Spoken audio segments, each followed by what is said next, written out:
Does it say the 24th? This was a Christmas Eve episode? Yes. Wow. Hark the herald angels sing, glory to the newborn King. Peace on earth and mercy mild, God and sinners reconciled. Hark the herald angels sing. I don't know the rest.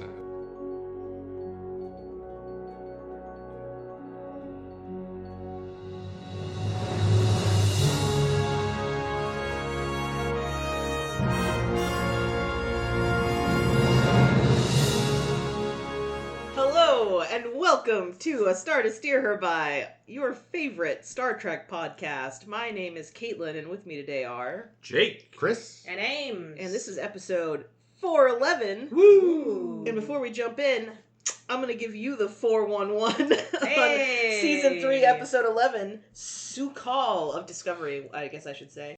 Sukal, what's going on? So, it's always good when I have to do this. We've discovered that the, what's that ship called? Where's the name of the ship? Which ship? The ship he's on.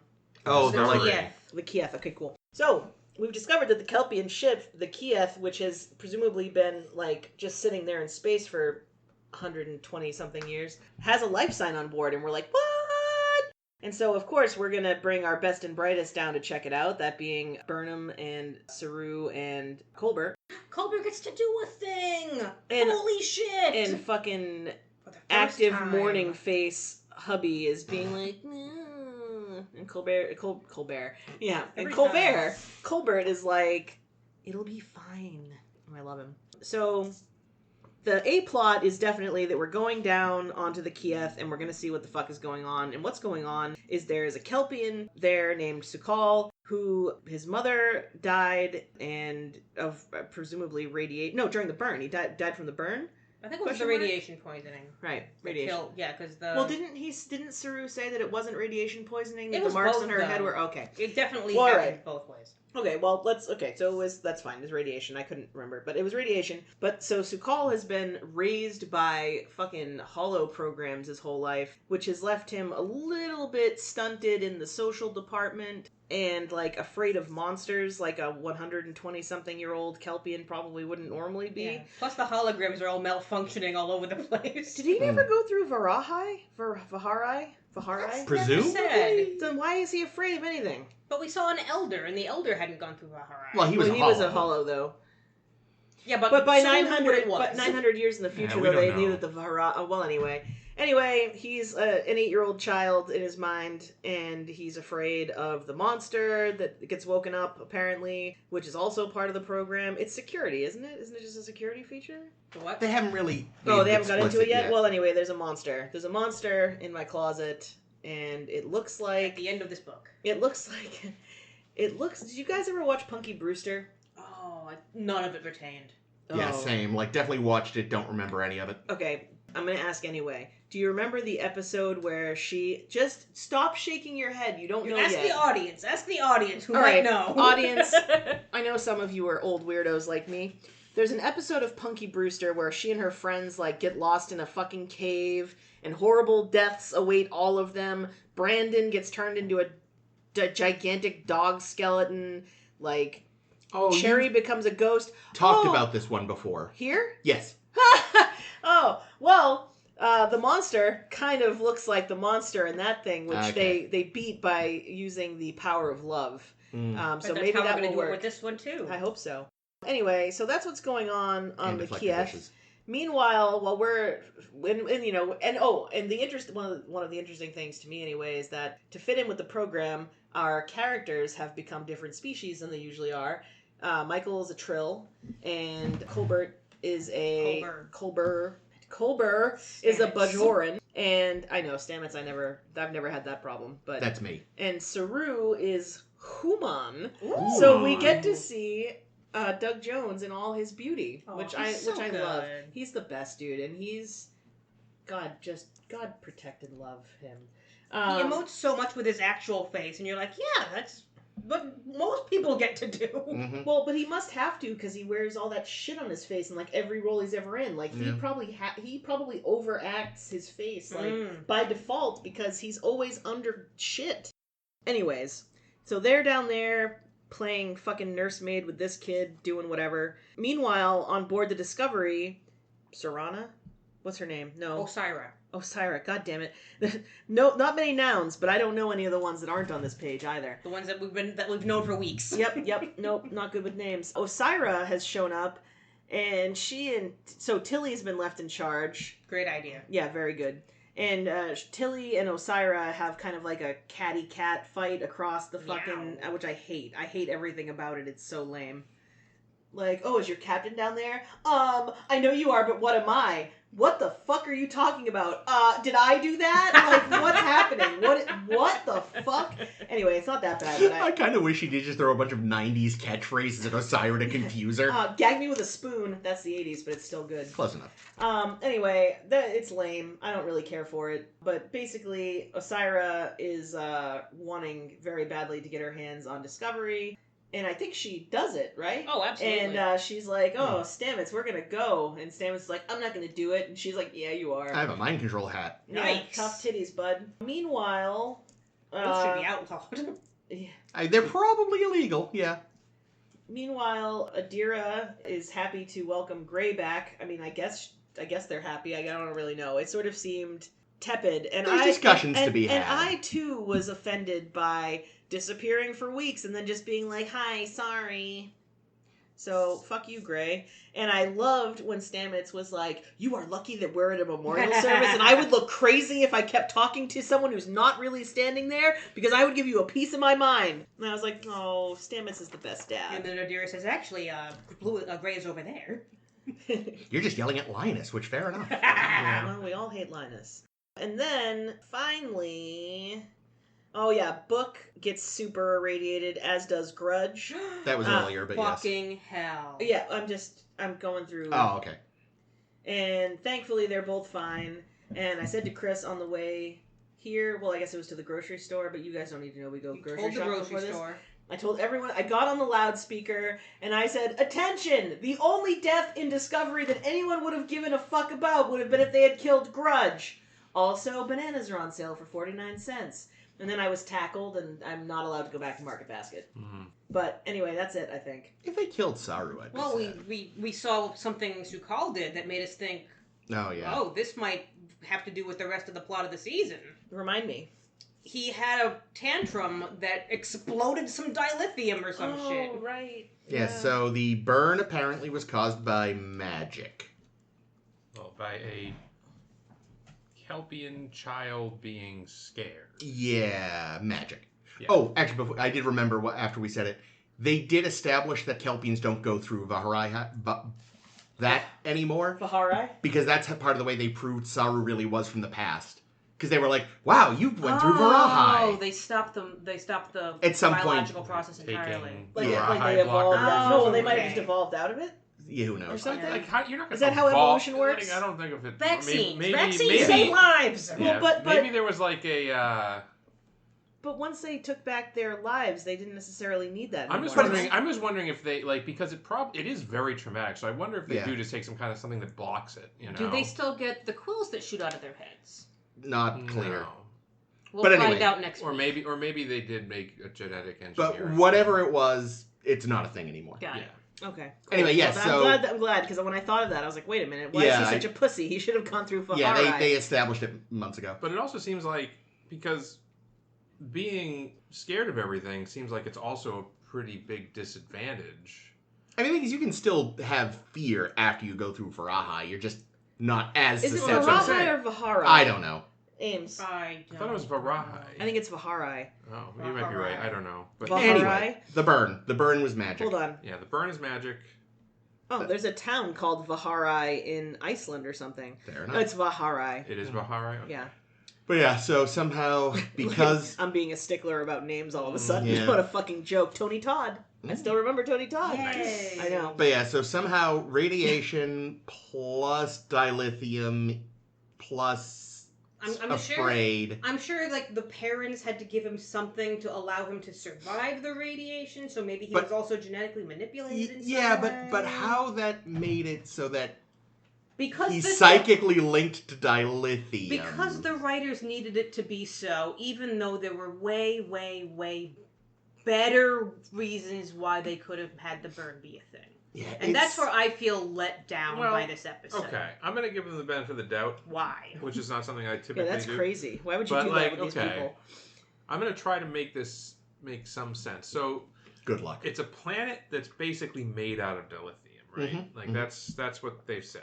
Like that planet from Futurama that was made of dark matter. Yeah. So this is a planet that's just made of dilithium, and dilithium maybe in that concentration has an unusual empathic property. Empathic resonance properties sounds pretty. There you go. Right. techno-battly. Well, so, you know, you could ask Troy, but she wouldn't be able to tell anything. like, so from maybe it wasn't necessary that it was this. You know, it was Sukal being heavily emotional. Maybe it was. The Just- dilithium being Maybe, heavily well, no. Maybe it emotional? was. Maybe it could have been triggered by anybody with strong emotions. Like maybe if it was a Vulcan, it would have just destroyed the whole universe. It would have. Oh, they did mention subspace. Subspace is involved. That's always. But yep. The thing is, I saw this reference in one of the reviews I read, where it's like, okay, so they said basically all the dilithium in the universe exploded almost at the same time, like microseconds were different, and that's the thing that Michael figured out to pinpoint Yeah. it. Yep. And yet when we see Sukal yell at the cloud, it expands out in a wave that's way slower than taking microseconds. No, no, but yeah, Old well, man but, yells maybe, at but the that was a miniature burn. That was a mini That was a burn. mini. He burn. wasn't as upset. Like when you're really upset, like maybe it also goes fast. Yeah, sure. He's old now too. That's the other thing. Apparently, if you don't cull them, Kelpians live for fucking ever. Boy's 125 and he's surrounded by deadly radiation. Did they not also think that was weird though? I feel like they mentioned like how would he? Oh no, but they said the child. Never mind. Maybe Sorry. maybe the hollow. Maybe it's like he's got a hollow shell on him. Maybe when they disable the holodeck, he'll look like an old man. It would have been nice if even they just said like he'd maybe been in stasis for a while, but that system broke, so he's not 125. He's like, but Why? Why are we retconning this? I just wish that had been part of it because it is just weird that he's apparently 125. It's Well, like we don't know how long they live. Well, No, I actually, know, and but Saru it's- doesn't even really know how long. yeah, no, I because know, they've all he's been from a getting different. cold. It's still just such a weird thing. Maybe the twist will be that the elder that they found that told the story is actually Sukal, and the Sukal that we've been talking to is just another hollow. I don't think. Whoa. Did you say I don't think so? Like Yeah. you haven't already seen the fucking conclusion of this season? Like No, but Like, also they did show the old man actively like flickering. Yeah. So The other thing, I don't know. I just think it would have been way cooler if it wasn't dilithium, right? Like if they had made some other kind of exotic material. Because as far as we know, dilithium is just like a rock. You Yeah. know, it does a thing. it's a crystal. But now dilithium itself is like some magical thing. Well, we know we can't replicate it. It's one of the few things we can't replicate, Yeah, which is why it's so valuable. yeah, and it can. why can't we replicate it? By the way, Maybe because it's magic. Plot The convenience. crystalline structure is too. This is why replicators were a bad idea from the word go. but like we literally are traveling through mushroom networks now. Like Yeah. how could anything be beyond us? It's quantum structure is something about time crystals.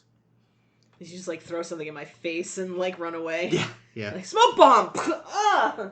Yeah, I mean, I guess there's always been sort of an inherent like weirdness to dilithium because it can, contain a matter antimatter explosion, which is insane, really, because that's supposed to be cataclysmic. Yeah, I think this whole reveal, because I know like it was pretty divisive from the audience's perspective of was this a good resolution Was this to this burn thing? good?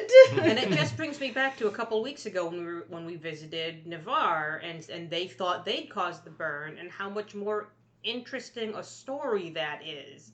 How the thing that I've been like looking for in this season is why this is important, because we don't see why it's important at all. Yeah, I mean, it does poorly tie into, I guess, the idea of like one of the recurring themes of this season is isolation and what it does to people. But I don't know what they're trying to say with this guy is so isolated he ruined dilithium everywhere. There's a metaphor there. I just don't know what the fuck it is. Oh, I mean, is it even a metaphor, or is it just basically just talking about the importance of relationships? Well, I mean, Like, it's still metaphorical, because... Everything's metaphorical with Yeah, you. okay, Yeah, so I think it was Shallow major. and pedantic. So now that we've figured out that it's Sukal, we can reunite the Federation, right? Is that the way that this concludes? Is that okay? Now that we figured out it's this guy's fault, crucify him. Well, no, what it is they found a planet made of dilithium. So they found another way to stopgap, so they can try to figure out, go back to the Romulans and say, hey, could you remind us how those black hole engines worked? Because Yeah, you know that this planet will run out again. You know that project that you and the Vulcans were working on that you guys thought caused the burn, but actually didn't? Now you have the go-ahead to finish it. Yeah, get back on that, please. Because dilithium is still a problem, you see. Or that crazy warp slingshot from, I think, TNG. Yeah. That guy was working on. Stilton wave. Yeah. But the other problem... Stilton, really? We called it in the podcast. Oh, okay. But the other problem is that as soon as other people find out about this planet... Oh, yeah, no, there's gonna be a war. And here's the thing. The Emerald Necklace is way more powerful than Starfleet, I would think. Just looking at what... Yeah, but see, like most bad guys in fiction, they have a load-bearing boss in the form of Osira. That's true. So, presumably, if they deal with her, everything's fine. Yeah, that's true. God, and she sucks. She's bad, yeah. I'm so not impressed the by her. actor isn't great. The writing isn't great. She's so, two-dimensional and boring. Yeah, she's super It's boring. not interesting, and it's... I feel like we are, threatened... by her, but then it feels like, what was it, last week, where it was like, oh yes, Captain Killy, known for her torture, her array of torture techniques, and then it's just like, all right, into the agony booth for 2 minutes. I just find that Osira is written very much as a cliche of like a pirate like leader? the glad handing kind of. It does feel like they were like, all right, so our threat this season is an existential concept, but we need an actual person to shoot at us. So she feels a little afterthoughty in that regard. Yeah, but so we saw her previously feed that guy to her nephew. Yeah, to the worm or whatever. Well, if he was your nephew, you'd do it too. Oh yeah, he sucked. But I don't know. I would as a pirate queen. I want to see her do some fucking brutal badass shit. I know. When she boards the Discovery Bridge and Tilly says, "You're gonna have to kill me to get in this chair," there's no reason why Osira doesn't kill her. Literally, the guy from the bar in episode 2 who just murdered that random guy was more evil. More evil and sadistic. And Zara. This is the thing. When you open the episode with the second of 2 memorial services for the the tyrant. Well, yeah, technically they're picking up from where they left off, but yes, sure, it's still we're still doing this? for the bloodthirsty tyrant. That's how much we and miss that Georgia. person is more evil and loathsome than your actual villain. Seriously, it's I mean, Linus is more loathsome. Yeah. Poor Linus. I mean, he sucks, but poor Linus. I kid. He doesn't bother me as much as other folks, but I do find him kind of annoying. Yeah, he's a running gag, and that's it. Yeah. But yeah. Osira, not interesting. The Orions themselves, and maybe I feel like maybe this gets explained next week, and I might be just remembering something or just questioning how, they say they tracked Discovery because they were using some kind of I wrote it down. What was it? Some kind of time warp or transwarp tunnel. Yeah. Transwarp tunnel that the couriers use, which inexplicably is right here, and book says that. And my thought is, but how, they say they're tracking the Discovery. How? And why haven't they done that all over the place? Let's just say that they got a tracker aboard book ship or something. I assumed, and this is where I think I might be remembering next week, because there's no reason why they should know, A, where Discovery is and how to track it, and B, that Stamets is the one they have to capture the second they get on board. So I can only assume that Rin is a saboteur. And I might be that might actually happen, and I don't remember because Who is a saboteur? the Andorian. Oh, Because I'm thinking, how else would they know this? Someone has to have told them who's on this ship that could tell them who's not trustworthy. Rin. Well, the fucking Sonos speaker or whatever that Book used last week could have clued them into where they were what? too. The device that Book hooked up to their. Okay. I don't think that comes up again. I don't think it does either, but I don't remember. I remembered. Oh yeah, Rin is on board, and I totally forgot he was even here. Admittedly, they may have just gone for Stamets because he was already in the cube when they got in. But it seemed very tactful. Here's something that it seemed like they knew exactly who they had to go for, why, and what to do to him. I mean, here's the thing, and this is I feel like this is going to be a recurring complaint of mine throughout this era of Trek, because it got me on a recent episode of Strange New Worlds too. But the way that the writers deal with the continuity and like between scenes, it's like they come up with the conclusion of what they want to happen. They write the ending, and they're like, out okay, how to get there. we need Osira to take over and steal the Discovery. How do we get there? Okay, well, we're going to have her show up. Okay, well, how did she get there? It doesn't matter. She's just there. You know, it's like we'll explain that later in a line. Yeah, it's like, and I get that is how writing works a lot of times, where you do have a destination you want to get to, but yeah, no, honestly, usually you have to like meander through this path of the story to get to that point, and that's what storytelling is. It's making things that make sense. Sequence of events. Yeah, no, you definitely do have to know where, because I definitely like occasionally had an idea, like, oh, this is a fun starting point, but then the minute I realize I don't know where it's going, it falls to pieces. So yeah, it does help to know where you're going. Yeah, you want to know where you're going, but you also, like, have you ever heard a child try to like describe an event or something, and they're like, and then Batman showed up, and then it was and then the Riddler was there, and then Han Solo. Wait, Han Solo. This is Star Wars. And then Han Solo came, and but they sort also of never like how tell it in I order. describe. Yeah. That's how I describe episodes of this show. Yeah, you have to go back to the beginning because you forgot an element. It's like, wait, but also Batman was there the whole time. Don't forget Batman was there the whole time. That's the thing. You have to be really skilled to tell a story out of order and have it work, like Pulp Tristram Fiction, fucking Shandy, or that. Love that thing. I had another thing. Oh yeah, so yeah, the convenience of it all that Jake is bringing up, in that they're definitely writing to the end, and it's always clear because the writers know something, the characters know something. Because my other example that took me out of the episode is, why does Adira know they have to go down to planet to save Saru and Hugh and Michael when Book is beaming them back up? For all Adira knows, Book is going to beam them all three back up. Yeah. When they go down there. And Adira knows, I have to bring this radiation meds with me.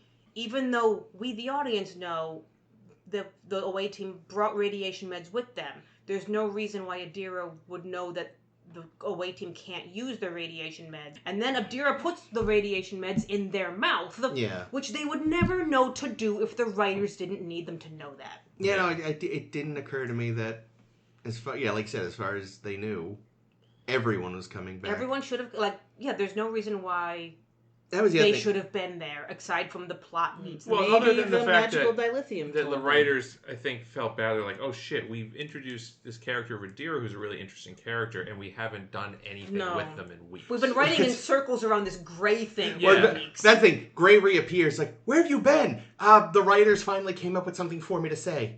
Yeah, Gray is starting to feel like Sela, just like pops in every now and again and says a thing and disappears. Yeah. Yeah, but that was even, again, speaking of this, like, jumping to conclusions thing, is like, when they get to the planet, Mike's like, I think we solved the burn. It's like, I mean, I know you do this episode, but what? How do you haven't actually solved it yet. You just think you're another step closer. I'll give you that. But you haven't actually solved it yet. Michael knows there's only 2 episodes left. Yes.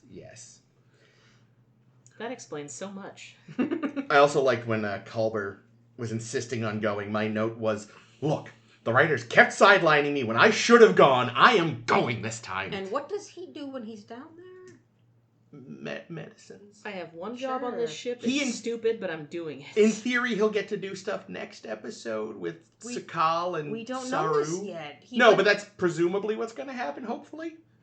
Actually, I'm sorry, I just thought of something. So going back to something you said earlier, like, why does Sakal look so young? I realized that my theory that it is the Hollows makes total sense because the Hollows made our heroes look like mask different people. their stuff. Okay, I'm not saying he This will necessarily. get disproven when we get him off the planet. Well, I don't remember what happens when he gets off the planet. I don't even remember him getting off the planet because I don't think he's a character later, right? Well, we got 2 episodes left to see. Okay. I'm just assuming that he dies. Well, I don't have a problem with him looking young or not. The fact that he's apparently 125 at all to me is just like. But 125 isn't like. How old is T'Pol? Yeah, I say 125 isn't old in Star Trek terms. No, especially I know. Aliens. I know. Well, even just some still. humans come close. I mean, Yeah, like a very small number. Wasn't Admiral McCoy super like 120 yeah. something? Or, yeah. Oh, I was talking about like real. Oh yeah, in human real, beings. yeah, but even in present day, but not with 30 seconds. But yes, admittedly, he also seems exactly pretty hale. So apparently, Kelpians live an extraordinarily long time when you don't cull them. They're like lobsters, isn't that the thing that lobsters? If they eventually only die because their shells stop expanding. Yeah. That's fucking tragic. Yeah, really. In that sense, we're doing them a favor by eating them. Otherwise, they're crushed by their own bones. Yeah. That sounds fucking That's terrible. weird. That's who. Yeah, no, it's awful. Who fucking signed off on that? It just proves that evolution is a series of mistakes. It's just it's just that like, it's kind of like with the elder, right? Like the lobster is if humans weren't eating it, some other animal would be eating it. So like they don't live in an environment where they would ever survive long enough to be that big. Yeah, so never keep one as a pet is the short version. Or if you do, you're stuck with it forever. Or you'll eat it. Or you'll eat it. Yes, like Pinchy. Aw, Pinchy. So, I will say though, like, obviously the main reason for the Hollow thing was so that, oh no, we can't find our medical stuff because hidden. But I think, whether it was intentional or not, and you already kind of brought this up, Ames, is it's a really good episode to have dug out from under the makeup. Because, like, he's proven he can do really good acting under a ton of makeup. But if there's any episode where it's good to give the man the faculties of his full face, it's this one. Yeah. And he definitely took advantage of it. Good for him. Love him in this. Like I think the conclusion of the burn is dumb. Underwhelming. But, like, everything to do with him in this episode, I love. Yeah. I love the idea of this hologram ship that was programmed to raise the child for Dr. Isa, who died ages ago. Mm-hmm. Because you go in and you see malfunctioning holograms running the place for a child, for like someone who basically has like the temperament and development of a child. This is a fascinating fucking story. Yeah. Like, it is very interesting to watch. It's really good to watch Michael this episode as a xenoanthropologist who realizes I can connect with this boy through stories, which is, her livelihood and her and they're actually using it for once. And it's really good, and the way she treats him is beautiful. It's a great scene. I like when she's pretending to be a hologram and she kind of like resets. That's good. And she kind of she does almost like a robot-y voice, which I thought was interesting. I loved her red coat when she was outdoors. The red the coat red coat was was great. good. That just goes to show they need to up the uniform game on this show. Because she looked really good. But yeah, this thing is like the central like burn thing aside, the episode itself has a lot of good stuff going on that ship. I also loved the semi-functional hologram that realizes they're there to rescue them, and they keep doing the weird little little claps. Yes, that that's seems really great. cute. That's great. But they gave it a command the first time too. It was like exuberant something celebration or something like that, and I was like, oh.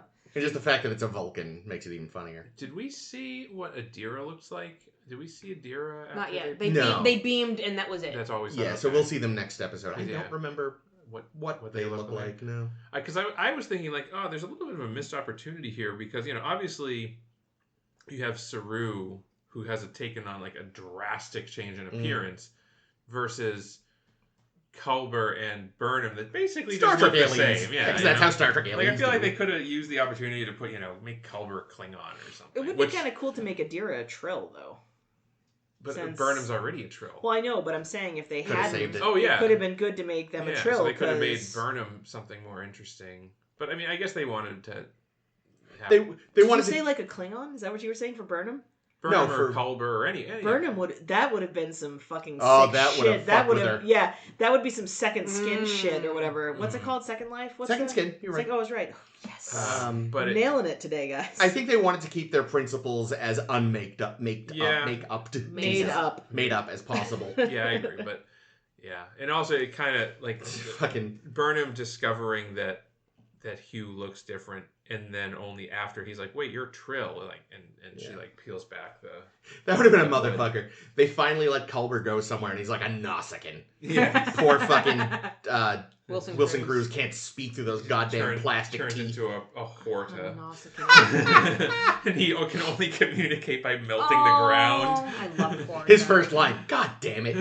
Wait, which were the Nausicaans again? They're the weird pointy It's the teeth one that pirate people. stabbed Picard through the chest. Yeah, they showed up in Enterprise once or twice. Well, at least to stab. They done jot human. Yeah, they have like really awful like prosthetic teeth. It's impossible to speak through. Jean-Luc Picard? Yeah, That's that episode, right? Yeah. Someone should have been a Talaxian. I was thinking, Yeah. when you said Nausicaan, I thought of those fucking stupid fish that, like, Worf thought were a handsome race. Oh, yeah, I the don't remember- Antidians. There we go. Antidians. What the fuck? And titties. They don't have nuts. any... I was just thinking of titties. They don't have any titties. Here's a question, because I don't think I understand, because they made this kind of very, like, fantasy-y thing in this holo program, in which there is a literal monster. Yes. And the monster is representative of thing, and you know how I feel about when things are representative of things. Oh, yes. In shows and movies, because You it feels love it. cop-outy as fuck. Oh, no, you hate it. And Okay.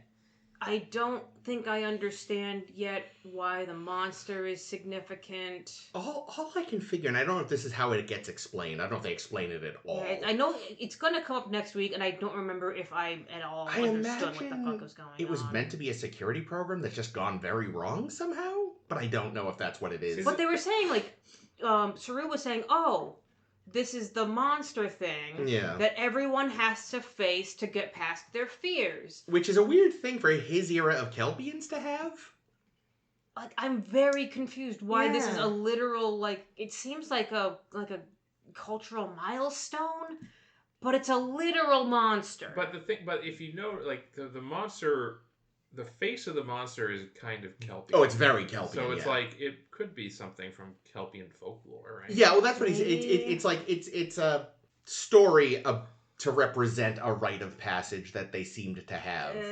I'm not. But I don't buying think it. he meant that the monster was literal on Kaminar when he was a boy. Yeah, I think it's just like a Yeah. thing. Yeah, I think it's the boogeyman. Go for to bed, Kelpians. or But here's this the thing, guy though. will get you. If you're a Kelpian, you don't need a metaphorical boogeyman. You know, you everything- have the everything. Ba'ul, Yeah. who apparently, by the way, aren't dead.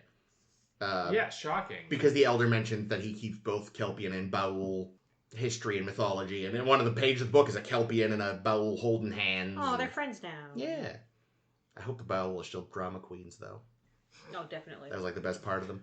Yeah. The other thing I want to bring up and see where you guys land on in the on-planet, or in-ship, I guess. I think we're in the Kiev, but it's a hologram program. Yeah. Is how they're treating Saru during all of this, because it's hypocritical as fuck.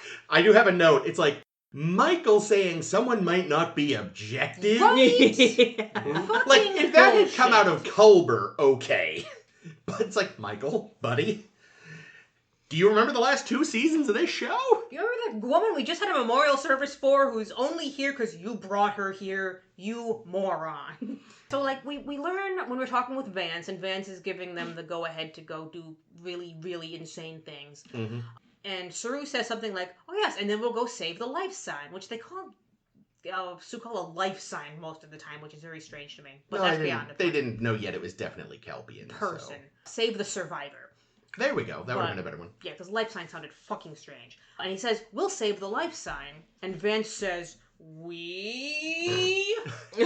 And Saru says, oh yeah, I'm going to go down on the away team myself. And it's like, again, this is the writers writing these lines Yeah. because they know what's going on. And therefore the characters know what's going on. Because saying, we're going to save someone could just mean The ship, like the crew of Discovery. the mission is to save the guy. I actually also thought it was weird that he leapt to conclusions Right? about that. I was like, why would you assume that that's what he meant? It makes perfect sense because Vance is read up on the 23rd century and he's like, Oh, that's when captains went on away missions all the time like idiots. But frankly, Saru should be going down on this. So, yeah, people agree like if he's like we, and Saru's like, yeah, no, I mean the royal we, me. And then he puts on a tiny crown. Yeah, and then Vance gives him some shit, being like, you know, oh, do you think you'll be able to like keep a straight head when you see another Kelpian for the first time in 900 years? But it hasn't been 900 years for him. It's been like That's true. He one saw Serana last season. week. Well, yeah, but under weird circumstances. Yeah, but still, it's like, but Saru is the only is one of the people who's most qualified to go on this thing because he'll be able to connect with the survivor more than anyone else fucking can. It's the same thing that came up last season when we went down to Kaminar. It's definitely like, this is a time where you go, yes, you're the captain, and normally this is stupid, but in this case, I guess it makes sense. And it does. It makes so much fucking sense. He's got all the cultural touchstones. Like, nobody else was going to go, oh, yes, I recall this monster from my childhood, because none of them had that childhood. Now, being fair as well, they weren't sure exactly what they were going to find. And, I mean, they didn't know that this kid was going to have been raised with all these hologram cultural touchstones. So they could have found a feral boy that didn't know fuck all about Kelpians, and having another Kelpian being there wouldn't have mattered. But still, you play it safe, you bring a Kelpian. Well, also, like, if this is somebody that had been isolated for 100 years, a face like theirs might be more might be more, have better luck at connecting with a feral person. Yeah, exactly. Yeah, but then the hologram network takes care of that for you. Nope, you're not going to have that face. Fuck you. Right. But hey, guess what, Doug? You get to show up way later for makeup than usual. Do we know if he did his own singing? I don't know. There's very little on Memory Alpha about Discovery episodes, which is fucking bonkers, because you'd think, like, they'd like release so many more news stories and have so many interviews with folk that they put online that you'd think people would be putting these on Well, there. it's because they're pissed off because of how woke it is, probably.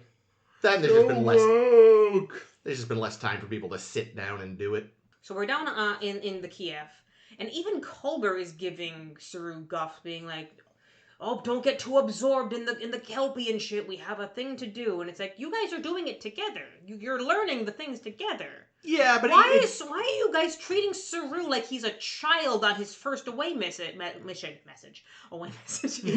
He was sort of dragging his feet with the old man. It's like, okay, we do have to kind of look for the kid. That's like, true, that he kind was, of but like sense. I also didn't believe that as a character thing, because it wasn't even a real Kelpian. It was a fucking hologram. Like, I don't feel like Saru would be getting all moon-eyed about a fucking... But it does represent how his culture has in fact survived and thrived and this and that. Like, that does track. Okay. But, yeah, like, I'll give Culber a little break, because again, it wasn't so much like you shouldn't be... It's like, for him it was more like, we're on the clock than... Yeah, you know. we're all going to die from radiation poisoning if we don't figure this out quickly. Yeah, we will try to download this later. Yeah, but we're learning valuable information about the scenario that we're in. But nope, fuck it. We have to play hide and seek with this boy. They do end up lingering with the old dude for a bit. It's like, Disagree. Yeah. I think they're treating Saru awfully. I agree. In ways that they never treat any of the other characters. Like, they let Michael do whatever the fuck she wants. And even at the end, when Saru is actually the one saying, well, we gotta get back out of here because, you know, the radiation poisoning, and I'm in command, you know, because I have to be back up there because to deal with the situation. Yeah. And Michael is the one who decides. Yes. Because Michael makes all the fucking decisions. No, Saru, you're the one who has to stay because of your Kelpian thing, which is the opposite of what I've been saying all episode. And Ames flips every table in the house, which is why all the tables have to be replaced so often. Yeah, they do kind of go back and forth over what he should be doing. It does, I think, again, make sense. He should be doing whatever Michael says. Like, he should have gone down, but he also, yes, should probably stay and help find Su'Kal. Because, again, like, now that especially that they do know, in fact, he was raised with Kelpian Moors, there could be some... Yes, it's 900 years later, and the culture's a little different, but clearly some touchstones are still very much in place. The lullaby is the same. Yeah. And the little all-seeing eye... What's it? Slightly different topic. Yes. What's the deal? No. I know. I want to say a thing I liked about the episode. A scene I liked. I liked Burnham's pep talk to Tilly. That was a nubbin on the chair? Yeah, I thought that was kind of... That was nice. Though my thought is like, no, they purposely put that there. That is not a design flaw.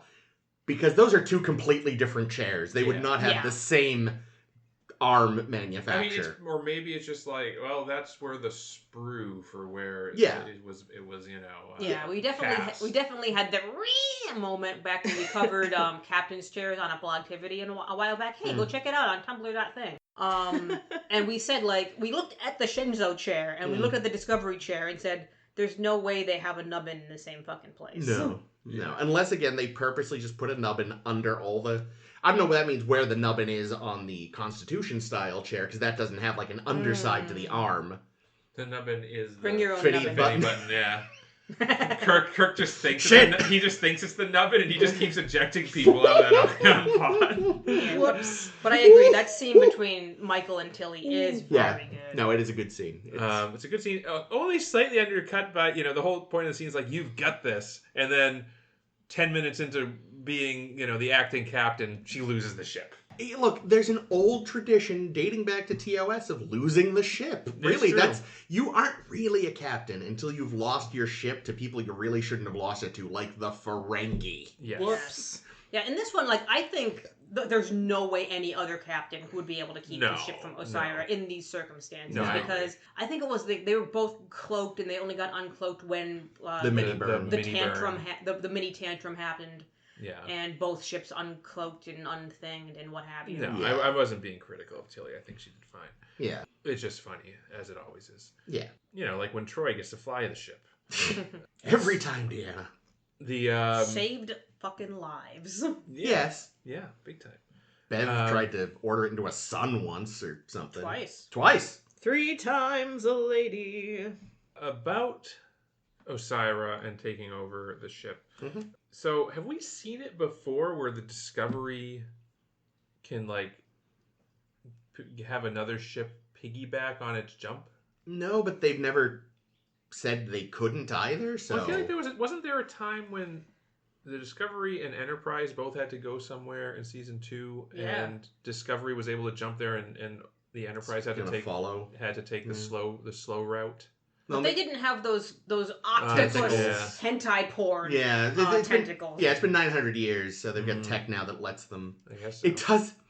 I mean, the Discovery itself, you get used to the fact that she spins and flips, you're like, whatever. But seeing another ship do the weird flip, you're just like, this does look a bit silly. But it also just seems like a wild assumption on Osira's part that it would work. Because like the other thing would be Discovery jumps away and utterly destroys the other ship. I actually, honestly, it would have been kind of hysterical if that was how they solved Osira. Yeah. It just like, they spun it and her ship just flew into a billion pieces and it's like, oh, I guess there was no reason she should have thought that would work. A lot of her boarding party looked, at least outwardly, human, I noticed. Yeah, I saw a couple Andorians. There were a bunch of people under helmets that made them generic. There were definitely a few people that just looked like humans. Yeah. They could have been other people. The chain's pretty big. I mean, it seems to be led by the Orions, but I think to your ages-old point, they're a multi-ethnic organization. Yeah, should have been. Yeah, I just do not find Osira to be terribly menacing, and I think I think it's because she's such a cliche Bond villain type, She's a bit generically evil. Yeah. And let's be fair, some Bond villains at least are very interesting in their quirkiness. Yeah. No, she's kind of a bureaucrat. She's like the trope of a Bond villain. Maybe that's what it is. They're going for the banality of a bureaucratic evil. Maybe. I'm not going to give them that benefit of the doubt. Well, I just think it's not very good and it's not well acted. There's still a better way to do the banal. Like, I remember back when we talked about, like, one thing I did appreciate about Firefly was that the bad guys didn't seem to be, like, actively mustache twirly. Like, it was implied there was this, like, rogue group, but the main government, their main evil just seemed to be the banality of bureaucracy. And one thing that annoyed me about the movie was that suddenly the whole government seemed to be like, nah. And it's like, no, it was more interesting when they were just the banality of over-bureaucracy. It's just how we run things. Yeah, I mean, and that's actually would be a more realistic structure, I think, for the Emerald Chain, which is like, they're not... Okay, so in Deep Space Nine, when we met the Orion Syndicate, it was just the Mafia. Well, yeah, they're gangsters. And it was run like the Mafia. That's fine. Yeah, which made a lot of sense. But now, the Emerald Chain, which is presumably like some successor organization to the Orion Syndicate. I bet it grew out of it, yeah. Yeah. They're basically the government. Yeah, you know? they seem to run large swaths of space. So why are they still acting like pirates and stuff? Wouldn't they just be... Wouldn't Osira be more like a CEO? And You'd sending her minions out to do this type of shit? I feel like her showing up and just being like, I'm the captain, bitch. So she should have more named underlings whom we've seen. I think that would make more sense, and then she can kind of just be the big bad that is. But we had to spend two weeks in the mirror universe. For some reason we don't have time to establish the world building of this season, which drives me insane. I mean, I've just been watching. We've just been watching Alien Earth, a new Alien show, which if you haven't seen, it's good. I think it ends. I think the latter part of the season is really good. But yeah, it's quite good. I recommend it. But one of the interesting things is that it gives you more of that world building that's kind of lacking in the Alien franchise. Weyland-Yutani is all kind of interesting in this. Series. And I'm sure a lot of this has been explored in books and comics and stuff, but it was new to me. About how the world the governments of the world are basically just the corporations. I think they said by and large. Yeah. I think they're basically saying with this one that they're being a little more loose with the canon. So I think the only stuff that's definitely happened is Alien and Aliens. They even said the prequel movies, they're... Oh, you meant literally an alien show. I thought you meant a show about aliens. Oh, yeah, no. That alien universe. Well, yes, Xenomorph now I understand. Yeah, it's on Hulu. Yeah, it's on Hulu. Hulu was it Apple TV? No, it's Hulu. No, okay. Yeah, because I've been getting ads for it. Apple's Foundation. Yes. You're right. Which just go to season 4. Yeah, also good show. But anyway, yeah, but I like that. It's an interesting thing because there's a scene where these two mega corporations are like, okay, well, we need to talk about reparations for this thing that happened, and it's it's just a negotiation. Yeah, it's okay, well, we'll give you $10 billion. I'd take $10 billion. But yeah, anyway, I kind of picture the Emerald Chain as being more like that, a government, but it's a business, a corporatocracy. But instead, they're all still just pirates. But instead, they're just yeah, exactly. If you're that powerful and you have that much influence throughout this part of the galaxy, you would probably not need to just act like pirates. Yeah, it almost feels like maybe they should have, if they wanted to kind of have a crime but bureaucracy, maybe go into kind of again, either lean into the mafia thing or lean into a Yakuza kind of thing. Because they've gotten they got so big that they're were semi-legitimate for a while. They literally just have offices. But here's the other thing too, though, right? And this is gonna sound political because it is. No. But when on this show, when a crime syndicate gets so powerful that they eclipse the power of the government, or worse yet, there is no government and they are the de facto government, we just call them the government. Yeah. That's just... The government is just a crime syndicate that has achieved the apex of its Jake's wearing a power, very appropriate shirt for this discussion. Yeah. Because what is crime, right? So if what they're doing is it's not crime anymore because they're the ones that would say what crime is. Yeah, no. They're the ones that would enforce any kind of laws. What they do, the Federation considers crimes, but they don't. But the Federation literally extends to a bubble. A bubble. Yeah. The Federation could fit within the orbit of the moon, Yeah. Tell the audience what shirt you're wearing, so it's I realize it's a visual thing. I'm wearing my Che Guevara, but it's Kira Nerys shirt. I literally I've been sitting across from you this whole time, and I did not recognize until Ames said Jake is wearing an appropriate shirt for this. That was because at first I looked and I'm like, oh, Bajoran Ridges, and I'm like, oh, duh, it's literally Kira. Boy, Last note I have, because of course I'm going to pick on this until I'm dead. Mm-hmm. They're flying into the Rubra Nebula, and everything's radiation and rocks and shit. I'm like, oh no, Detmer's PTSD is going to come back. Oh no, wait, they solved that. That's cured. We're fine. That was a question I had though. It did seem to me I get that it's super radioactive, But I mean, Book gets a nosebleed instantly. It's like, I don't think it works that fast. I don't care how high the concentration is. Ship has no shielding. That's like, if it works that fast, then he should just die immediately, not just get a nosebleed immediately. I was gonna say, like, how long do you think you would need to be in the microwave before your nose would start But bleeding? I would just die. Like, I wouldn't... No, you'd probably live for a minute. I mean, it could have just, like, we're attributing the nebula or whatever, the radiation to the nosebleed. It's just dry air on the ship? Yeah, exactly. He might just be getting a nosebleed. Well, People get nosebleeds all the time. And not just that, but we're attributing, like, human weakness to him, and he's not human, right? That's He's true. He something should be else. sturdier than us. He's Quajan. Well, Quajan. and he is. He didn't die from the radiation that gave him an instant nosebleed. Nor his super cat.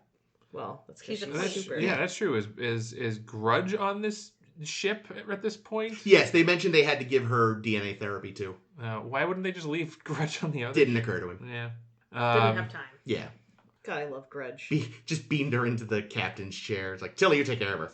Actually, no, it's still Saru at that point. But Oh, Saru would look great with Grudge in his lap. Aww.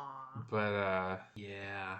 Yeah, overall, like there's a lot that I really like in this episode. Yeah. Like everything that I like it happens too. down in the on the Kiev. yeah. Kiev with a Kiev. F. Yeah, it's like I said, aside from the what caused the burn being kind of silly, everything else on that ship I really enjoyed. Yeah. Yeah. The stuff on Discovery was fine. Whatever. It was there. I mean, there. it was Puttered. it was kind of an afterthought. I do feel like even though they had more to do this episode, I still feel like Adira is criminally underused. Yeah. And Gray even worse, Oh, yeah. right? And they're pointing it out. They're underlining. yeah, it's like Yeah. like why even bring Gray back to appear for 5 seconds and then not bring bring him back There's again? an interesting line that he says, like, it really sucks for me that I can't interact with anything, and yet I'm still kind of here all the time. Yeah. Which, when you think from his perspective, that would Yeah. be very complicated. And then, but the flip side is, like, you were dead. Would you prefer that? This is better than it dead. does, I guess, tie into the whole isolation thing, but it's an even worse kind of isolation because you can see all these people and you can't do a thing about it. That would be a special kind of awful. Oh, you know what note I took down that I don't think we mentioned the other week when we saw the footage from the Kiev and we saw Dr. Isa and she was there. Same actress who played Serana. Oh, okay. And a spear. So that's why Serana was written down there. I was kind of wondering, it's like, did they just like use the same mold for the mask, or is that the same actor? It was. I mean, Because there definitely been yes. times. Well, that's true, but I guess what I mean is, like, because there was that time weeks ago, last season rather, where you could tell they just took Doug Jones' mask and slapped it on other people. So I don't think that's physically possible. no, there were definitely some Kelpians that looked a lot like Doug I Jones. don't think you can take someone else's face prosthetics and put them on another person. Oh, well, what I mean though is I think they But they probably didn't sculpt a whole new. yeah, they like shrunk the mold down to fit. Yeah, they Other- they yeah. I don't probably. think there's a mold. I think it's all bits that get applied. Oh yeah, but they Well, if they have to it's- cast Yeah. the silicone, right? So Yeah. Oh, so they just like trim it up to. To suit the I person like in who the it was- olden days, they would have like sculpted. Right. Yeah. They would have sculpted it on the actor. Like they would have made a cast of the actor, and then sculpted it. I think they still do take casts of the actors. No, they must. They have to. But I Yeah. bet you a lot of it now. Like I bet you, like if you want a Kelpian, there's a 3D model. You 3D Yeah. print it, and then you apply that to the cast of the I actor. bet a lot of it is just done with like 3D scans now. Yeah, that you can take, exactly. And therefore you can make sure that it will. But fit the but I contours think to of faces. Chris's point, I would guess that like because the actual shape of the Kelpian face, not the human's face, but what the Kelpian is going to look like is probably a 3D sculpt in a computer. So when they want to make if they want to do a new Kelpian, they just take the Saru file And shrink it. and like I wish they had like behind the scenes stuff about these Yeah, things, like, like, I only- like they've had for like Game of Thrones or the Lord of the Rings one. There was that. They did Well, have the like. captain's chair had something, but I don't think they ever did this kind of stuff. No, but when it was like there was like an after show that I never watched. but I think that was mostly just a talk show. Yeah, that was just interviews with people. Was it? Okay. I don't think it was Like ever I would going really behind the appreciate scenes. because they used to do all kinds of stuff like about like how they Yeah. would do the life casting Yeah. for making prosthetics and stuff, and you'd see like, oh, here's Michael Dorn getting his face made. Yeah. I honestly I haven't watched. There is a bunch of stuff on the Blu-ray set I bought. I haven't watched much of it yet, though. I so would it really, could be I'd in like one to of see those. like an updated version of that because Yeah. I would really be interested in like Yeah. But there are definitely Kelpians who don't look as much like Doug Jones. Yeah. Like Sukal, and there were his father, things like that. But there's definitely a crowd shot at one point. It was a wide shot, and it's like, yeah, for some of them, they just gave them shrunk down versions of Doug's prosthetics. I think it was also like when we were in the Mirror Universe. Yeah, there was like we had seen a bunch of Kelpians that were like the slaves or whatever. Yeah. But anyway, yeah. So that was in fact Sarana, and not just a woman in the same makeup. Yep, with the stripities on the face, which you'd think Saru would have brought up episodes ago, when Tilly, I think, was like, "Oh, she has radiation poison or radiation burns on her face," and Saru doesn't say anything. Like, yeah, I mean, maybe diagnosing some other alien species. It could be both. He's thinking, so he's gonna hedge his bets for some unknown dramatic reason. That's what it is. At the core of both species, because they are both from the same planet, presumably, both the Bowl and the Kelpians have that touch of drama, and he's like, I'm going to save this for later. For I think it's that the writers were not planning. Yeah, they forgot. Big time. They decided literally in this episode, oh, that's what that's going to be. Yeah. Well, yeah, we didn't really get any.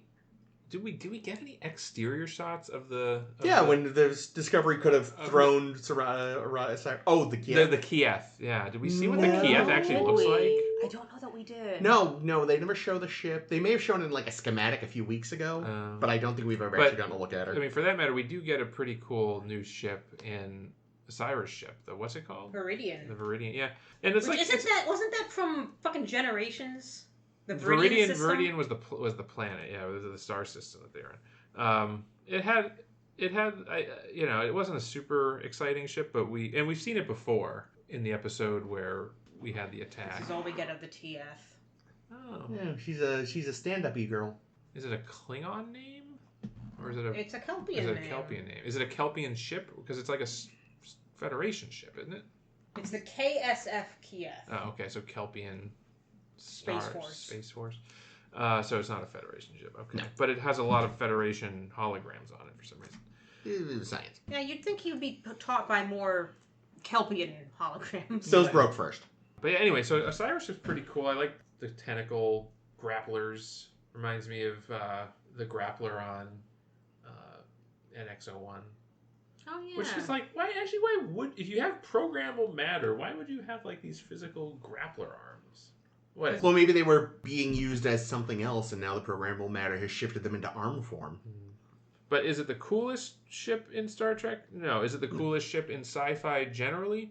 Absolutely not. No. But there are actually a lot of cool sci-fi ships and vehicles and things. I felt the segue coming from several miles away. It's taken a long trip. It took a bit to get there. We tangented a little. It's been a long road. No. All right. Fuck that song. Fine. Yeah, so as I think we mentioned like last week as well, we are back to our general science fiction discussions, and this week our general science fiction discussion is on various forms of transportation we see across the genre. Some of them can be starships, some of them can be other things. Boats, literal ships, cars, tanks, whatever you guys like, just to keep the conversation broad. I'll kick us off. Do it. Well, we watched maybe a couple years ago at this point, the Back to the Future franchise. Mm-hmm. I would like to point out an iconic vehicle from the Back to the Future. The train in the third film? No.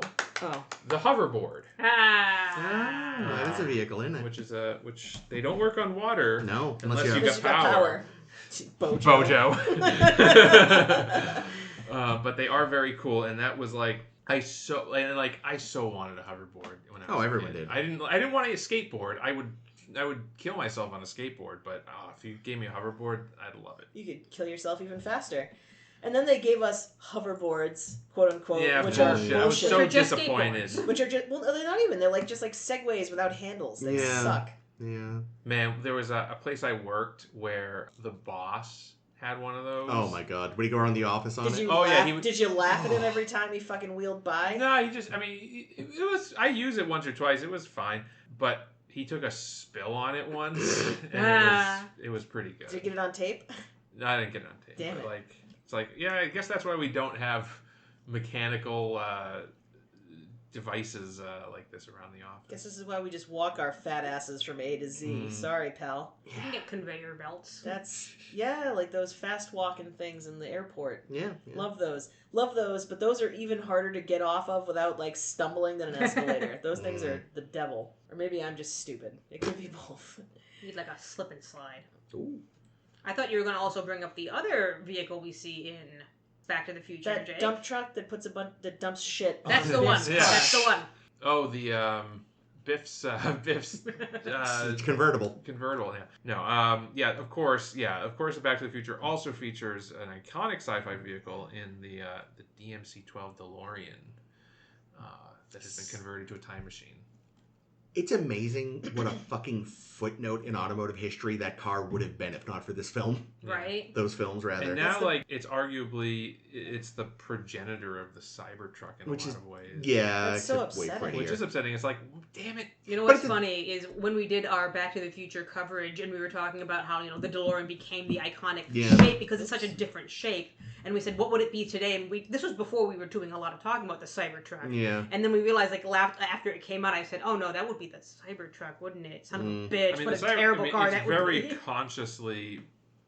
I feel like I'm pretty... stainless steel... It's very consciously a DeLorean. Well, the man's never had an original idea in his life.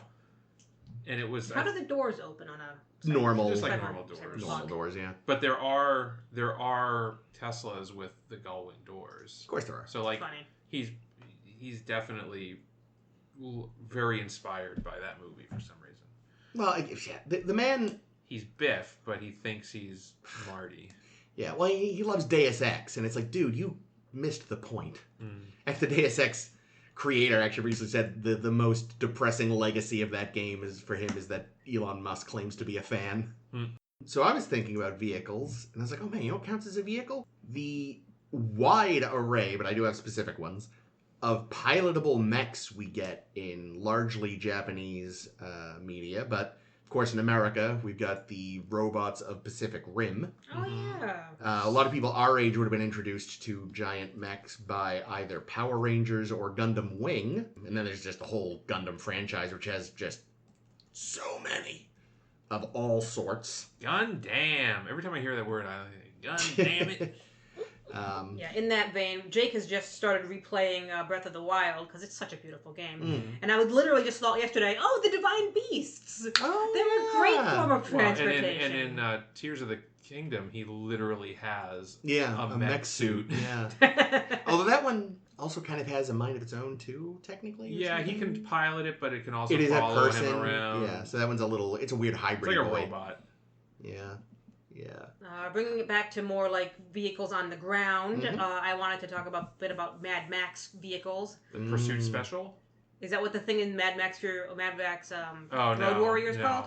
See, I'm thinking the rig in Fury Road because I fucking love that thing. Oh yeah. Yeah, no, the Pursuit Special is like Mad Max's car. His sedan there or whatever. It's like a muscle car. Yeah. Why is it called the Pursuit Special?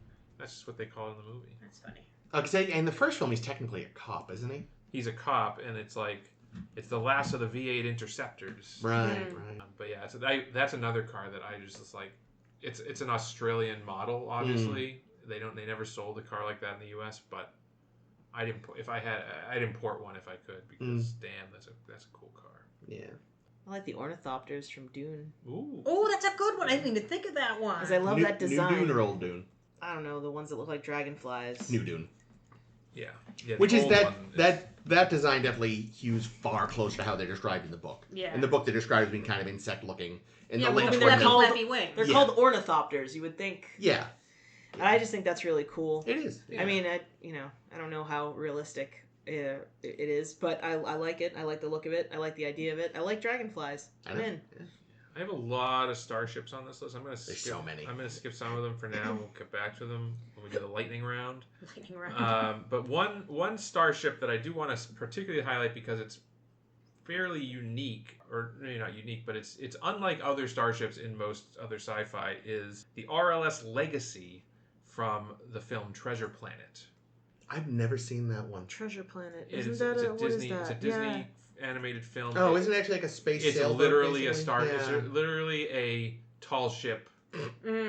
That's true. Yes, you're right. I forgot what it looked like, and it was like finding why is Jake drinking it white? Because Yeah, it's a tall ship in space. It's just cute. like an old sailing ship, but it's in space and it complete with sails. That's fun. Which is just like that's just a creative movie. Yeah, it's got Joseph Gordon-Levitt. No It kidding. does. It's yeah. better than you think it's going to be. Well, I've is it- often heard of it as being very underrated. Is it just like Treasure Island, but in space? It's Treasure Island. It's literally an adaptation of Treasure That's Island. what I thought. I mean, set I've never in seen it, space. but it sounds... Same characters and everything. I have a ship.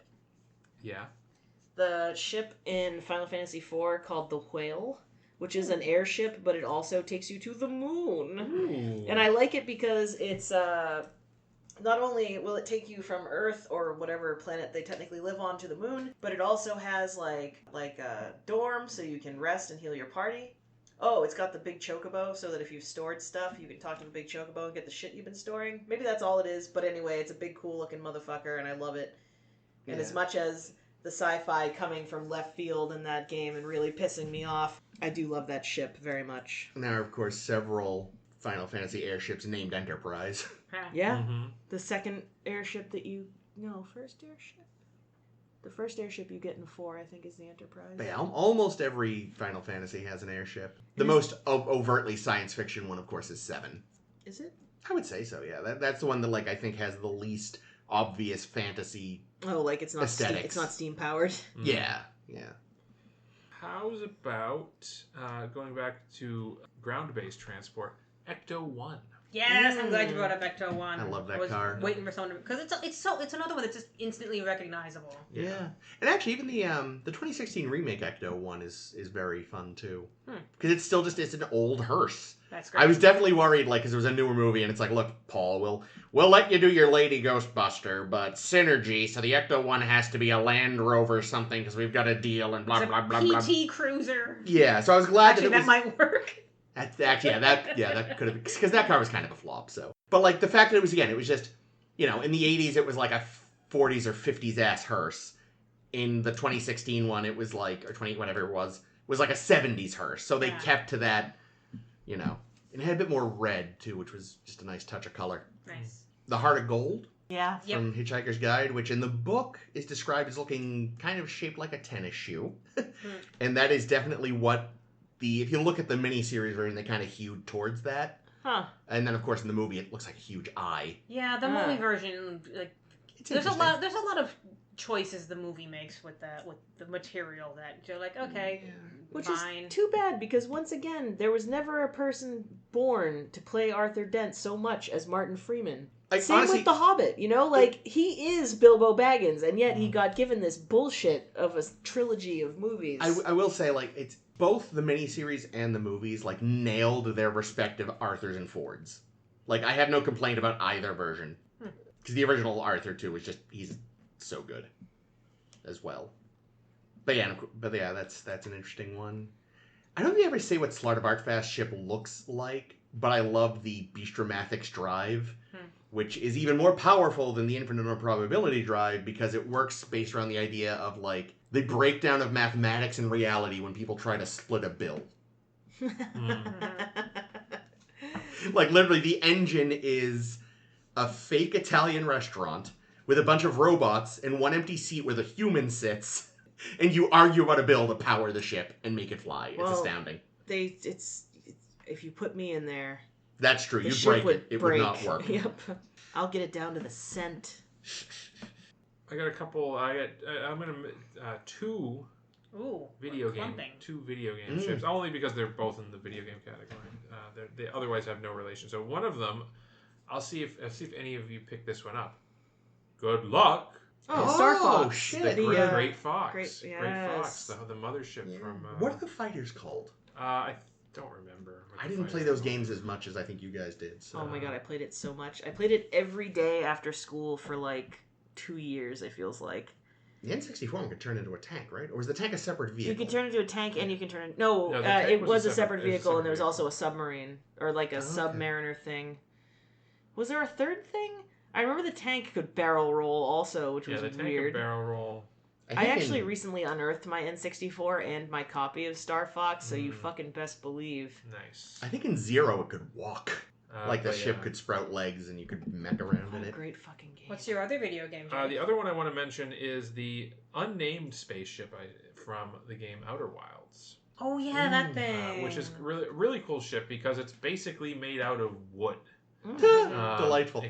So the aesthetics in the game are fucking astounding. the people that make it, that have made it, are like, they basically live on a wooded planet and they don't have a lot of metal or advanced manufacturing capabilities, so it's basically a wooden spaceship. I love it. Oh, since we're on video games, the Normandy from Mass Effect. There's actually a lot of really interesting ships in those games, but How about the Orca, or whatever the fuck? Is that what it's called? Not the Orca. What's that fucking obnoxious land vessel? Oh, God, the Mako. Oh, Mako. It's like Orca. It was kind of close. Yes, yeah, no, fuck that. They did make the horrible space car better in the re-release. It handles a little bit better. But yes, in the original game, it was one of the most insufferable vehicles in space. I've heard it's quite bad. Oh, and people love the Warthog from Halo, which also controls like pants, it turns out. How about the light cycles from Tron? Yeah, that's such a cool design. It is. I'm super excited because I know we've been mentioning, Jake and I are doing a Disney trip later this year. Yes. And there's a ride, the Tron Light Cycle Run, What? in which it's shaped kind of like the light cycle. What? You actually Roller have this, coaster. Yeah, it's a roller coaster. Do you have to lay forward in it? Mhm. Ah, I love that! It Oh looks my super, super god! fun. Please, when you're about to go on it, call me and put it on your phone so I can ride the ride. Probably with you. not legal. I don't think you can film on that ride. But I'm willing to You bet. probably can't. Come on, guys. Of course you I'm can't. willing to bet at some point Disney strapped a camera to one. It's probably on YouTube. Oh yeah, definitely. All right, well, I'm gonna fucking I'll find you check some, that out. find 'Cause you that some sounds footage sick because as fuck. it does look really cool. The designs here. What are the big fucking floaty bastards called in that movie? Oh yeah, They take one over. Yeah. So they say its name. yeah. Those And are great too. And that thing on the rail, what's that thing called? Oh, the sail, the Yeah. solar sailing Yeah. ship Those thing. things. That's great. God, Such that's a- a good movie. Yeah, so really cool designs of things. And Yeah. even, what's the second one? Legacy? Legacy, yeah. There's a lot of interesting Are designs there in Legacy, Some, too. yeah. Is yeah. there a third Tron now?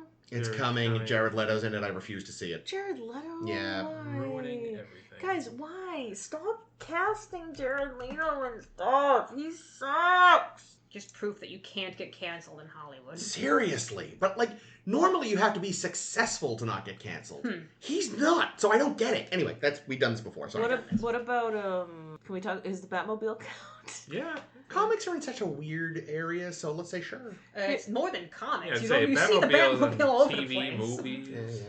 No, but yeah, that's true. But I mean, I like, feel like we did kind of question whether or not superhero shit counted it's at in one such a point weird before. gray area. I think because as a form of transportation, I think it Yeah. counts, though. Because I think that thing is definitely a science fiction machine. Yeah, so Well, many see, of them. Batman is so tough because, while not likely at all, could theoretically happen if you were really rich and had a lot of time to learn fucking martial arts. Yeah, I think Elon Musk wants to be Batman. Well, So it's too badly, bad he's yeah. such a piece of shit That's true. douchebag. But yeah, with Batman, like, so much of his stuff is like, he's kind of like a lot of the older Bond films where, like, his gadgetry is always a few years ahead of real tech, which I think, the newer Bond films have had trouble with. It's like suddenly all this stuff that was cool in the 60s is literally just on my phone now. Mm-hmm.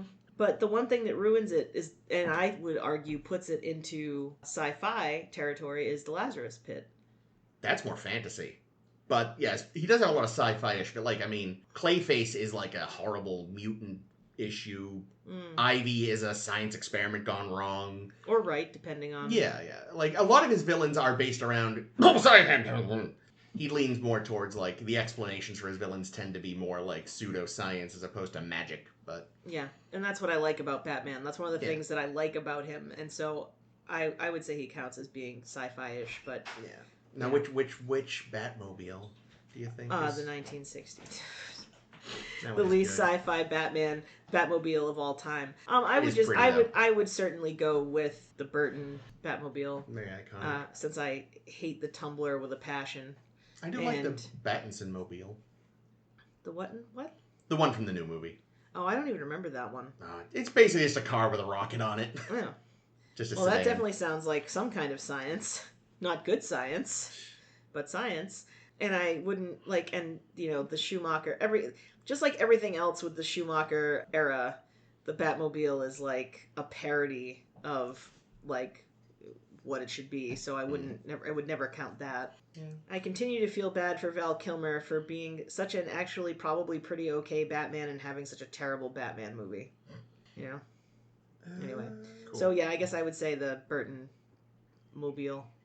Sure. It stops when you say stop. It drops bombs, I think. Yeah. What's not to love? Cool. Drives fast.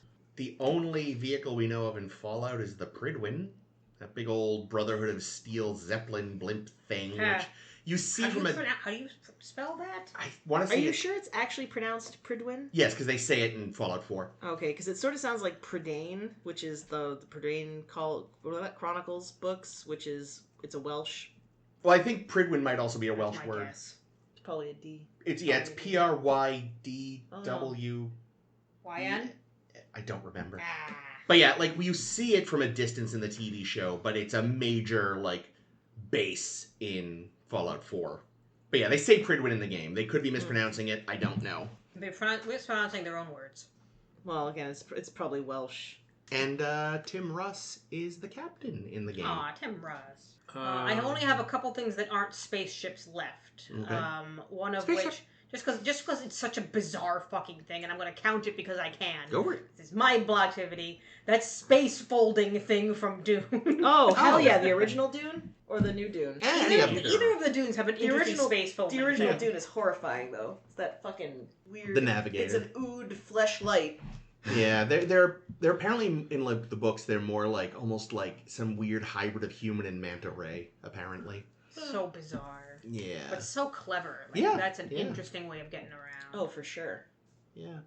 It's not even on my list, but I'm just going to say it because it's funny. The snow piercer, obviously. I just have to see that. If That's a you train, don't, right? it's not good. I thought the movie was supposed to be okay. Maybe Snowpiercer was what I was thinking about when I messaged you. Why does the world...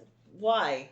Why what? What is the precursor for Snowpiercer? How did we There's get some there? kind of post-apocalyptic event in Everything's which... frozen. Yeah, in which everything is frozen, but people who are living on this train Right.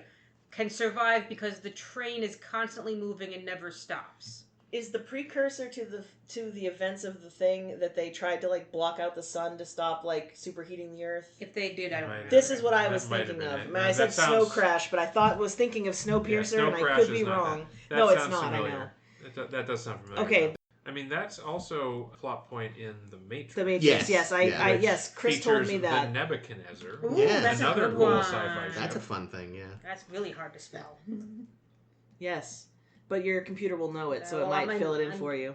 Possibly. I'm just a notepad right now. Oh, I meant to bring up the 1960s film version of H.G. Wells' Time Machine. Because it's like, I forget how it's described in the book, because I haven't read it in literally decades. But that version, like the big elaborate brass and copper seat with the big spinning wheel, is just Super steampunky. and very iconic, repeatedly like parodied now, and they even kept the big spinny wheel in the terrible early 2000s version, but they made it like glass. I will say that movie is terrible. The ship looked cool again. Right. See, my favorite time traveling machine is the phone booth from Bill and Ted. Classic. And of course, there's the TARDIS. Yeah, Right. keeping with the box theme. Which, fun fact, the copyright to the police box is owned by the BBC now. Mm-hmm. Funny. Because what had happened was when the show came back. At some point, the BBC was like, "Well, we want to sell TARDIS merchandise, so we'd like the copyright, please." And the British, police department went, "Hey, what's all this then?" But the British courts went, "You never actually applied for a copyright for this, so shrug." So the BBC owns the copyright on that design. And the thing is, that isn't although it was the most common police box design, it wasn't the only one either. It's just, but yeah, because the cops never thought to, because why would you? The BBC owns the rights to the TARDIS. Yes, it was Snowpiercer. There we go. Sorry. What the fuck even is, because there's, so on the TARDIS there is a phone in the door that Yes. you can open. But what is, like, not obviously the TARDIS, but like if it's In the real world. in the real world, what would be inside? A policeman? Is it just a policeman standing inside there all day? It was like Is it basically like a safe space? Don't you just jump in there to be safe? It was a place to, they had a phone that they could call, because this is, back before everyone had cell phones and radios. Yeah. It was a way to call, it was like little, like, what's the word? Like those little blue boxes on police campuses. Kinda, yeah, but it was like Or almost police like campuses, college a campuses. mini substation. And some were bigger, even. Some were big enough they were almost like a small office. But the boxes were mostly for, like, it was a place to kind of store easy access to equipment that you might need. It had the phone. And if push came to absolute shove, you could put a prisoner in there while you waited for a car to show up to take them. Ah, okay. So, yeah, they were kind of basically just a glorified locker. Okay. Everything else I have now is we're in the spaceship territory. On my Spaceship- list. Do I have any other things that are non-spaceships? I almost brought up the spaceship from Lego, the Lego movie, but I mean, I don't really have any affinity for it except that I love Benny. Yeah, Charlie Day's a That poor fuck. treasure. Charlie Day. Have you seen the Lego movie? I've never seen the Lego Oh, movie. dude, it's actually really pretty the first good. one, You I haven't know? seen the second. First one's good, and Charlie Day's the astronaut, and he's Cute. delightful. Aw. And his poor oxygen starved brain. That is actually, they don't say it in the film, but they explain Type casting. that basically part of the reason Benny's kind of crazy, his helmet's slightly cracked. So they're like, yeah, he doesn't have as much oxygen as he should. Oh my god. Again, it's not said in the film, but the directors were like, no, that's why his helmet's cracked and why he's like that. I have one more that's not a generic. It is a starship, but it's not like your standard issue starship. Is it the USS Chekhov? No. It is the City of Atlantis from Stargate Atlantis. Oh, I guess there's the sub from Sequest. Oh, yeah. Oh, the Nautilus. Yeah, Jesus. the Nautilus Hold on. also, yeah. Oh, From yeah. 20,000 Yeah. Years Under the Gurg? Oh, and I think that new one with Shazad Latif as Nemo has finally launched in the States. Yeah. What has? It's a new take on like Captain Nemo. He's like young Captain Nemo, and he gets the Nautilus, and he's putting around being hot. Captain Nemo, but he fucks? The City of Atlantis from Stargate is actually a ship. I assumed it was a sub, but can it also be a sub? Is that? It's no, I mean, it can go under the water, but it's mostly sits on the surface of the water. Huh. And when they need it to, they can take it into space. Fair enough. I was not expecting that. Yeah. This just made me think of something, but it might be on Ames' list, so I'll let her take it just in case. Okay. You said you had more starships. Yeah.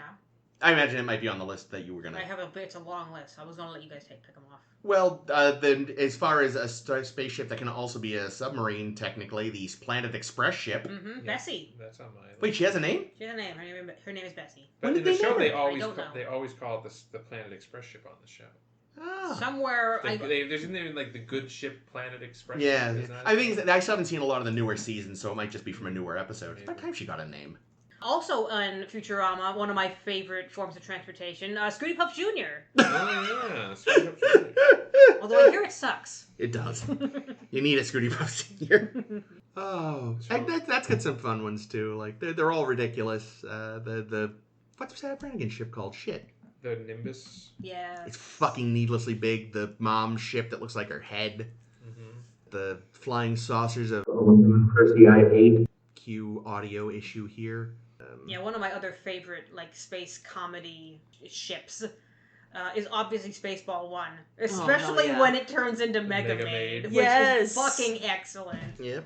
Oh, It's so bonkers. the Protector Yeah, from yeah, Galaxy see, Quest. That's a good one. Yeah, The- the design on it is also very pretty. The Orville from the Orville. Another really good Which, design. I gotta say, for all that it's a Star Trek parody, the ship itself is very much its own thing in a lot of ways. And it also it feels right in that universe because like other ships, you'll see the same kind of Yeah. how the design works across the There's whole just like fleet. different sizes of the same design. in a Yeah, way. or they use like that kind of tail for Yeah. other things, and yeah, it all fits together pretty nicely. Yeah. How about any love for the Axiom from Wall-E? Yeah. right. By and large ship. I forgot its name. Oh, is that the cruise ship? Yeah. Yeah. I mean, you can drink all your meals, so and you can evolve into a blob thing with no bones. So it seems great. Honestly, speaking as someone with a bad hip, less bone sounds like a great idea. Yeah. Yes. Yeah, but it's not. Well, they're in low gravity, so they're okay. Well, speaking of cruise ships, Flossed in Paradise, anyone? Oh shit! Yes. Flossed in Paradise? Flossed in Paradise. What the fuck is that? That's the cruise ship from The Fifth Element. Oh my really? god! I didn't know Yeah. that thing had a name. They say it like once or twice. Why is it called the Floss? Excellent question. I don't know. It's a weird movie. It is a weird movie. According to What this, else it's the name of the planet is Floston. Oh. Boston, funny. So the ship is okay. Like Boston? Sure. I'm going to give lots and lots and lots of love to my girl Moya Oh yeah, Mhm. from Farscape, because extra points for being a living ship, because that I find just really fascinating. Yeah. Like the way that Moya and Talon just kind of do their different things, and I love them to death. Yeah. So for those who don't know, so in far like there's regular starships. Yeah. But there's also leviathans, which are like life forms that. They just have like hallways in them for you to Well, walk they around. were like bred to be ships by yeah. by these ancient race of people, which is the such druids. a cool sci-fi idea as well. Yeah. It's a little like Tin Man from that TNG episode. Yeah. It's very similar. And also, speaking of living ships, we see some of the Cylon Raiders. Spoilers for Battlestar Galactica. Whoopsie lol. You guys gotta catch the fuck up. But the Cylon Raiders are a cool design too. Them things I like. Yeah, well, those even, like, I think a lot of those designs go back even to the original show, which was just trying to be like Star Wars, but on TV. Well, the Cylon ships are very different. Because in the original Battlestar, like, the Cylon ships were just ships. Yeah, they were piloted by men in Suits. Suits. Oh, are the Now ships the actually Cylons are- themselves? In the new They're living things, in the aren't they? reboot, the Some of ships them. themselves are Cylons. That's right. I even saw an episode where that was a thing. I forgot about Yeah. that. But they're Some- still sort of like silvery flying saucery boys, right? Kind Yeah, of. they're a Am little I more. misremembering? They did change the design, yeah. In the original one, they look like flying saucers, but they actually kind of. I was gonna say they look like that kind of kinda, like don't the they? Protector Oh, a okay. little bit. Yeah. That's. I remember them having. Yeah, but like reverse. They're like. Oh, okay. Yeah, you're right. The Viper is pretty cool, though. The Vipers are cool. That's a. They haven't changed that design. as much in the newer show. But like the Galactica herself. Because she's a museum, and I love that for her. She's a museum ship that got pressed back into service. And her sister ship, whatever the president's ship? No, What are we talking Jesus, about? why am I blanking on The Ensign Rose ship? Galactica. Oh God, yeah. What is that thing's called? The Pegasus. There we yes. go. Oh, Pegasus. because it's Ron Moore just stealing from himself. Yeah. So yeah, with Admiral Ensign Rolaren. Is it actually that actress? It's Michelle Oh, that's Pfeiffer. awesome. No shit. She's great. That's She's that's good like in that. that's a great little mini plot in that show is the arc with the Pegasus. A couple other ones here. I already said Nebuchadnezzar. Did I say the Nostromo? No. No. Very That one's interesting. fascinating. What 'cause is that from? That's from Alien. That's, Oh yeah. Oh man. It's such a weird, bulky thing. Yeah. It's basically just a truck. It's just in a truck, space. Yeah, because it's meant for what was it made for? Like labor or something. Yeah, it's mining. Yeah, mining. They were like the Nostromo itself. I feel like was one small part, and then it's attached to this giant. Yeah, it actually detaches from like its Yeah. cargo area. And at the time that was so like, cause up until that point you'd had like, the 50s ass rocket ships, Mhm. you'd had Star Trek, and you'd had Star Wars, and this was like taking the lived-in Star Wars look to a whole new level of just, it's such like. So, when they go into the guts of it, it's like leaking and filthy. It's wet. It's such a piece of shit in so many ways. Well, you can tell it's because they've been kludging it Yeah. together for decades or more because things take so long to Yeah. get to in space. Yeah, the look of that first film is so good. I am shocked that Ames has not yet said. I'm sure she will if I let her. Is but it the Rocinante? It's the Rocinante. It's the Rocinante! What is that? From The Expanse. Thank you. Yeah, the thing I love especially about the Rocinante is that in both the books and the television series, they do such a good job making it feel like an actual setting. Mm. Like, you can tell the function of each room perfectly. You can tell that the crew is in cramped quarters, and that's why they have to get along so damn well. It's got such a neat design, and it becomes almost a character on the show because it's so specific. Isn't that the name of Don Quixote's horse? It is, Yes. and that's Okay. why it's called that. Thank you. I'm sorry. What ship is this? Rocinante. And what is this from? The The Expanse. Expanse. Let me find you a Okay. picture of it so I can just gush about it. Yeah, I've never actually seen her It's before. so cool. It is a cool ship. Another ship that is fairly practical in its design Ooh. is the Discovery Which Discovery? from 2001: A Space Odyssey.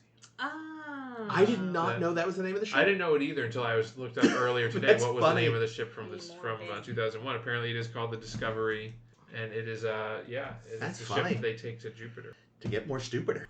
Actually, the opposite. They're going to evolve. It's true. We haven't. We keep mentioning Star Wars, but we've got obviously. Oh, many things from Star Wars. Wars. The Outrider.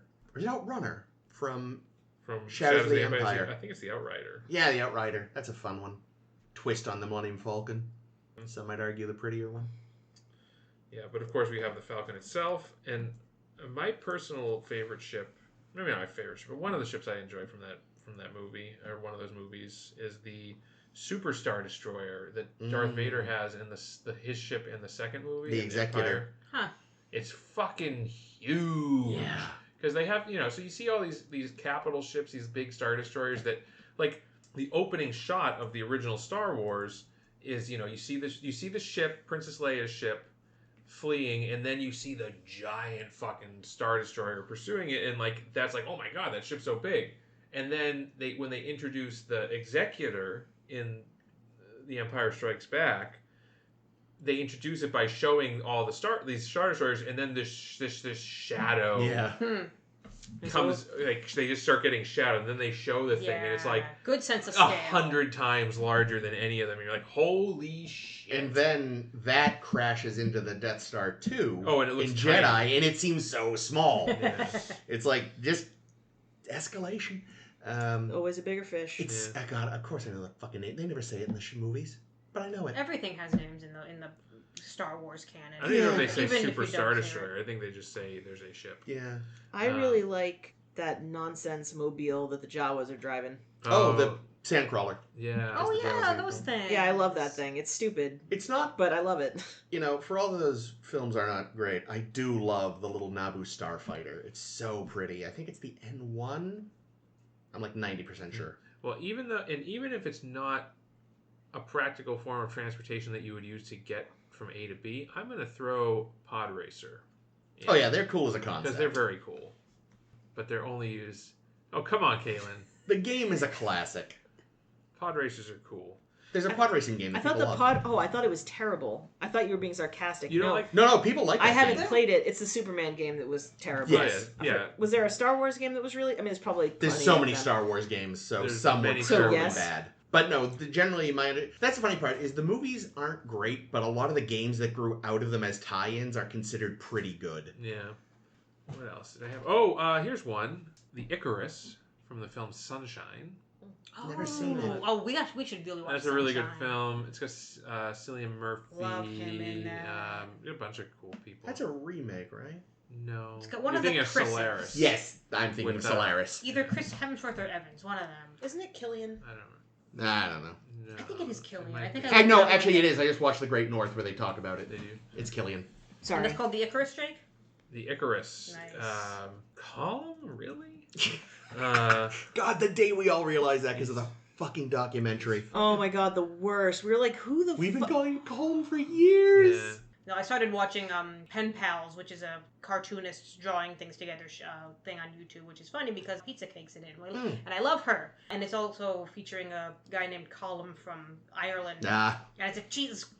Yep, that's your name. Of course, Yep. it's your name. But anyway, yeah, that's a really cool ship because it's designed with a giant sun shield. Yeah, Because the yeah. whole point of it is that it needs to fly very close to the sun and then launch itself into the sun, where it turns into a giant nuclear bomb to reignite the sun's fusion. So it's like the core.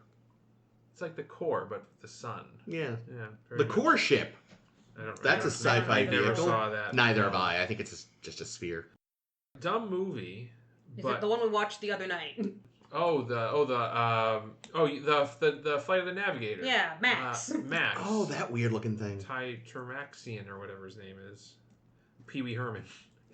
The starship Pee Wee Herman. Pretty much. I had never seen Flight of the Navigator. It's- Jake wanted to watch it the I other have night. not seen it since I was a child. I take it The it doesn't ship hold is up. cool. The ship is cool. I mean, it's so weird. It's like two movies jammed into one because there's like a really interesting, like, sci-fi plot in the first half where it's like, oh, there's a weird time travel element and all this stuff, and then like the second half is Pee Wee Herman. Pee Wee Herman, the starship. Weird. Flying around, having adventures. But yeah, no. If you're interested in seeing a film about a starship Watch the Captain Disillusion video on it instead. piloted by a child and voiced by Paul Rubens, Mm. go watch Flight of the Navigator. Last one on my list, The Serenity. Yeah, from Firefly. Firefly. Oh, yeah. I'm surprised it took that long to get to the Serenity. It's a Serenity's great design. It is I cool. love that it looks like a firefly, and that's very cool. I always forget it's not actually called the Firefly. Yeah. It's Firefly class or something, isn't it? Yeah, Something like it's that. That's and the it's very type of cool. ship. Yeah. Yeah, and also kind of like the Rocinante, they do a great job in that show of like making it feel lived in, of cramped. designating areas for different things. I love the kitchen on Serenity. Like that is so cool that they have like painted in the fucking cabinets and shit. Like that's awesome. I don't remember the ship design itself because you rarely see it from the outside, but the interior of the ship in Outer Worlds similarly does a good job of like just feeling small and lived in, and you get what everything is there for. So they do a good job of that. Again, what the ship looks like, you see it like once or twice from outside. Oh, I was on my list, and I didn't mention it because I mentioned something else from the show and forgot to mention this, but the Stargate. The Stargate Oh my god, itself. because it's a not- form of transportation. It's a form of transportation. Okay. You can get places with it. Oh, I mean, in that that's case, the interesting. portal gun from Portal? Yeah, why not? In that case, the wormhole in Deep Space Nine. No, we're not doing Star Trek stuff. I know, just Yeah. kidding. We Anyway. have a whole show I about wouldn't Star choose Trek. it anyway. Every time you go through that goddamn thing, you wind up having some kind of really lame, like, Weird situation vision. with the fucking. It's like, I'd love to go to the Profits. Gamma Quadrant more, but I have to sit through their fucking their timeshare presentation every time. All right. And they don't understand time, so it just Yeah. takes forever. You will get 4 points every year to use as you choose. I have one left that hasn't Okay. come up. Oh, shit. And I want to just bring it up just because it's a thing, and it's cool, and it's the Bebop from Cowboy Bebop. Oh, yeah. That's a great ship. And It's a his cool little- ship. And he's got his little shuttle, too, which is also a sweet little Yeah. bastard. So I just want to bring that up. Yeah. Let's go through our top 3 favorites. Yeah. I'm gonna go first because I'm Go for writing it. this in front of me right here. Go for it. Absolutely. Number 1, Moya from Farscape. Sure. Living ship. Fucking cool. Love that for her. And she also kind of gets to be a character sometimes, which is even more fascinating. So her, like that. I'm also going to say the Rocinante, just because I'm such an Expanse nerd, and it's so neat. And my final that I just have to, because Spaceball 1 is so cool and turns into Mega Maid and is my favorite fucking thing. Sure. So there's my top 3. For me, the TARDIS. Cool. Especially when it's being flown by someone capable, like Romana. Fuck, I literally just thought of the ones that I wanted. I'm going to say the Nautilus, because that thing's really sick. From 20,000 Leagues, right? We're talking about that. Maybe I You should- need one more, Caitlin. You can say the Ornithopter. train. Go with the Ornithopter. Oh, yeah, the Ornithopter. Fuck, I even said that one. You Yeah, did let's it, go with the yeah. Ornithopter. I do looked like at that. I'm what torn each person said. Yeah, that's good. I like that one. Jake? I'm going to go with the Galactica. Yay. I'm going to say the Nostromo. Mm. Love the Cool. Nostromo. Very cool, very lived in. I'm going to go, my third choice is a toughie, because there's a bunch that I like. I'm going to say Ecto 1. Cool. I fucking love that car. I got to give it to the DeLorean. Good. Of course. I'm glad you did. It needed to make the list oh, yeah, yeah. somewhere. I will narrow it down to, and Ames, I will find you a picture, specifically Gundam Heavy Arms in its orange and yellow livery, because the green and navy livery from the movie sucks. Chris has opinions about aesthetics. I do. What franchise is this? Gundam, specifically Gundam Wing. But that will stand in for all, there's so many I love, but I will say Tell that me, one. did this even come up before? It You did. mentioned it. Okay, what do you like about it?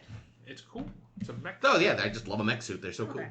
I'm just going with that one because it's It, one it I... helps me Wait, to know wait, what wait, to put in the wait. post. Wait. I have to call a timeout here. So you're saying that these things count, but that the mech armor from Fallout doesn't count? Because on the way over here... Because you actually have to drive the mechs in, like, anime. That's just a suit you're wearing. Yeah, that's But a wait. costume. You said the jocks from Pacific Rim as well, but those are basically mech suits because you walk in them. I mean, you need 2 people. Are to they a walk. vehicle or a costume? They have a pilot, though. Like, it's... Yeah, but, like, I mean, the suit... I mean, like, here's the thing. I wouldn't say that they were my favorite anyway, so it's not like they would have made my top 3.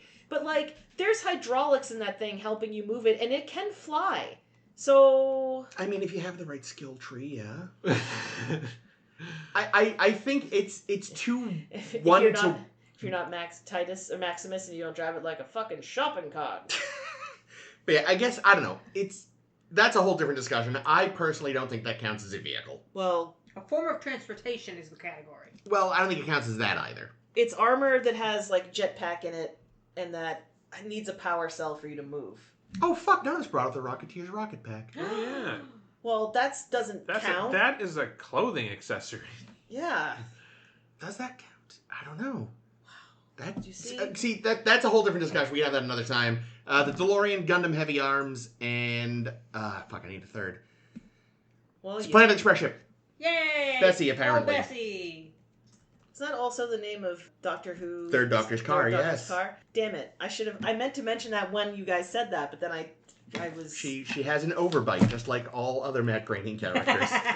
That's why they designed her that way. They gave her an overbite. Who? The Planet Express ship. Oh, I thought you were talking about. I thought again that you were talking about Pertwee's car, and I was like, the car doesn't have an overbite. What the fuck are you talking about? Well, it's a ship. Didn't what? It's been a very long time since I've seen it, but wasn't there like some kind of like land ship thing that Malcolm McDowell had in Tank Girl? Probably. I've never seen it. Oh, I haven't seen Tank Girl. I haven't either. Anyway, this is already gone long enough. Take us out. Girls in their tanks. Well, there you have it. Ships, vehicles. There's probably a fuck ton we didn't talk about because we already talked about a fuck ton. You can understand. I mean, there's lots of video games that we didn't touch on. Oh, I'm sure, like, yeah. That just are like our Starship video Yeah. games. But yeah, you can let us know what your favorite Starship is on our online poll marketplace, Tumblr, where we are SSHB Podcast. You can also find us and message us on Blue Sky, also SSHB Podcast. You can find us on www.facebook.com.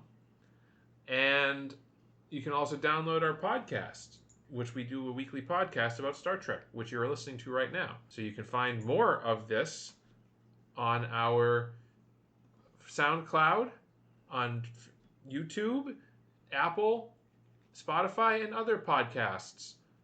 You can also listen to any podcast, but please listen to ours, again, in addition to the time you're doing now. Because next week we are talking about more Star Trek Discovery in There Is a Tide? There is a tide. There is a tide Kids in for their Tide love. There is a tide. Tide Pods. That's season Discovery episode 12 of 3. And we'll be covering that next week. Until then, my name has been Jake. This has been Chris. This has been Ames. And this is always Caitlin.